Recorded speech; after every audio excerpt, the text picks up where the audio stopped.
15ാം കേരള നിയമസഭയുടെ 13ാം സമ്മേളന വിശേഷങ്ങളിലേക്ക് സ്വാഗതം.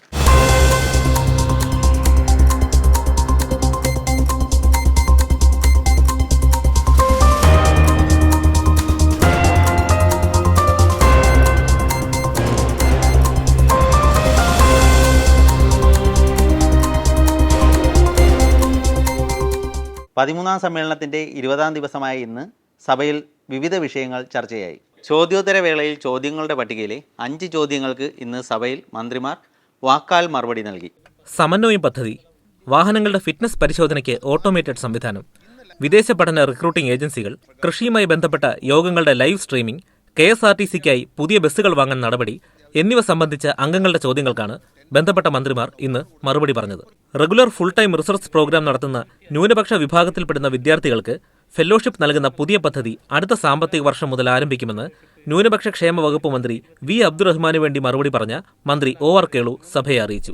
UGC അംഗീകരിച്ച എല്ലാ സർവകലാശാലകളെയും സ്ഥാപനങ്ങളെയും പദ്ധതിയിൽ ഉൾപ്പെടുത്തിയിട്ടുണ്ടെന്നും മന്ത്രി വ്യക്തമാക്കി. റെഗുലർ ഫുൾ ടൈം റിസർച്ച് പ്രോഗ്രാമുകൾ ചെയ്തുകൊണ്ടിരിക്കുന്ന ന്യൂനപക്ഷ സമുദായങ്ങളിൽ നിന്നുള്ള വിദ്യാർത്ഥികൾക്ക് ഫെലോഷിപ്പ് നൽകുന്നതിനുള്ള പുതിയ പദ്ധതി അടുത്ത സാമ്പത്തിക വർഷം മുതൽ ആരംഭിക്കുന്നുണ്ട്. ബിരുദാനന്തര ബിരുദം പൂർത്തിയാക്കി റെഗുലർ PhDക്ക് പ്രവേശനം നേടിയ വിദ്യാർത്ഥികൾ പദ്ധതിക്ക് അപേക്ഷിക്കാൻ അർഹരാണ്. സംസ്ഥാനത്തെ ഡ്രൈവിംഗ് ടെസ്റ്റുകൾ അടിമുടി മാറ്റുമെന്ന് ഗതാഗത വകുപ്പ് മന്ത്രി KB ഗണേഷ് കുമാർ സഭയെ അറിയിച്ചു. Hന് പകരം പുതിയ ടെസ്റ്റിംഗ് രീതി വരുമെന്നും സംസ്ഥാനത്തെ എല്ലാ സ്കൂൾ ബസ്സുകളിലും ക്യാമറ നിർബന്ധമാക്കിയതായും മന്ത്രി പറഞ്ഞു. ഈ ഡ്രൈവിംഗ് ടെസ്റ്റ് ഡിസൈൻ മാറ്റാൻ വേണ്ടി H എന്നുള്ളത് മാറ്റിക്കൊണ്ട് വണ്ടി റിവേഴ്സ് പാർക്കിങ്, സൈഡ് പാർക്കിങ്, അതുപോലെ സിക്സാഗായിട്ട് ഡ്രൈവ് ചെയ്യുക, പിന്നെ കയറ്റത്തിൽ നിർത്തി വണ്ടി എടുക്കണം. ആരും ചെയ്യാറില്ല. കയറ്റത്തിൽ നിർത്തി കഴിഞ്ഞാൽ പുറമോട്ട് ഇറങ്ങി വരികയാണ്. ഇതെല്ലാം ടെസ്റ്റ് ചെയ്യുന്നുണ്ട്. പുതിയ ഒരു ഡ്രൈവിംഗ് ടെസ്റ്റ് ഗ്രൗണ്ട് റെഡിയാക്കുകയാണ്. അതിന് ഇപ്പോൾ പുതുതായി അപേക്ഷിച്ച എല്ലാവർക്കും ഡ്രൈവിംഗ് സ്കൂൾ 3 ഏക്കർ വരെ എടുത്തു വന്ന ആൾക്കാരുണ്ട്. അവർക്കെല്ലാം കൊടുത്തിരിക്കുന്ന ഡിസൈൻ ഇതാണ്.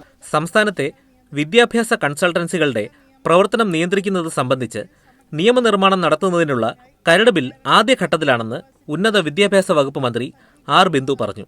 വിദേശ പഠനത്തിനായി പോകുന്ന വിദ്യാർത്ഥികൾക്ക് NRI എന്ന നിർവചനം തന്നെ വേണമോ എന്ന കാര്യം പരിശോധിക്കുമെന്നും മന്ത്രി അറിയിച്ചു.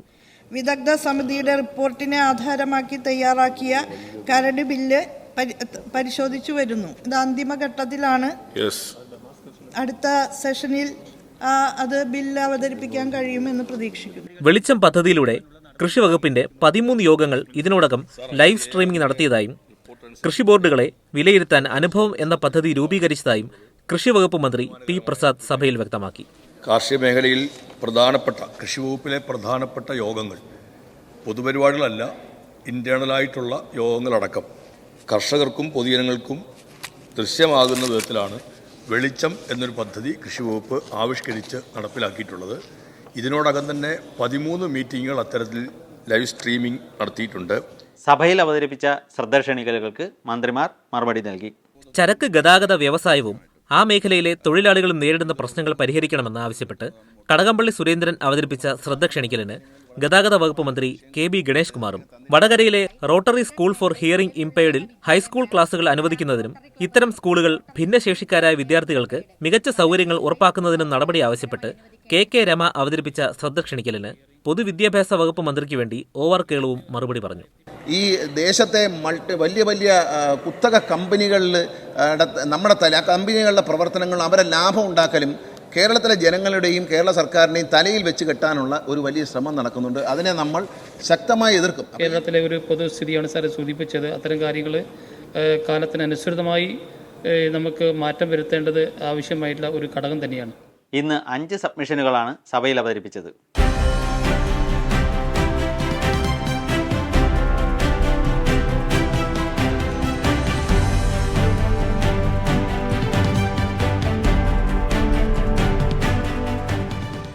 വെള്ളിയാഴ്ചയായതിനാൽ രാവിലെ 11 മുതൽ ഉച്ചയ്ക്ക് 12:30 വരെ അനൗദ്യോഗിക അംഗങ്ങളുടെ കാര്യമാണ് സഭ പരിഗണിച്ചത്.